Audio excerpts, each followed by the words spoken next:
ফেব্রুয়ারি মাসের 17 তারিখ সম্ভাব্য চাঁদ উঠবে, 18 তারিখ রোজা শুরু হবে ইনশাআল্লাহ।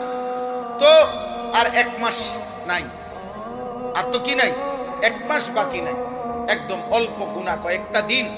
এই গুনাহ কয়েকটা দিন আগে আমি আপনাদের কাছে বললাম, কিশোর যুবক ভাই তোমাদের কাছে বললাম, মহান আল্লাহ পাক রব্বুল আলামিন প্রত্যেকটা ইমানদার মুমিনের কাছে খুব বেশি চায় যে বান্দা আমি তাকওয়া চাই, মানে তোমার জীবনটা এমন বানাও, গুনাহ থেকে বাঁচো, আমি আল্লাহর হুকুম পালন করো। এই কথাটা আল্লাহ বারবার বলছে কোরআনে, ইয়া আইয়ুহাল্লাযীনা আমানুত্তাকুল্লাহ ইত্তাকুল্লাহ ইত্তাকুল্লাহ ইত্তাকুল্লাহ ইত্তাকুল্লাহ।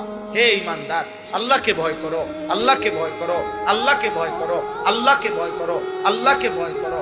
ইয়া আইয়ুহান নাবিয়্যুত্তাকিল্লাহ। আল্লাহকে আল্লাহ বলে বান্দা শোনো, আল্লাহকে ভয় করা এটা এতটাই গুরুত্বপূর্ণ যে আমি নবীকে আলাদা বলছি, হে নবী আপনি আল্লাহকে ভয় করেন। আমি ঈমানদারদেরকে আলাদা বলছি, ইয়া আইয়ুহাল্লাযীনা আমানুত্তাকুল্লাহ। হে ঈমানদারগণ আল্লাহকে ভয় করো। আল্লাহ বলেন শুধু নবীকে না, ঈমানদারকে না। এবার শুনো, পৃথিবীর সমস্ত মানুষকে আমি বলছি, ইয়া আইয়ুহান নাসুত্তাকু রাব্বাকুম। হে মানব মণ্ডলী আল্লাহকে ভয় করো।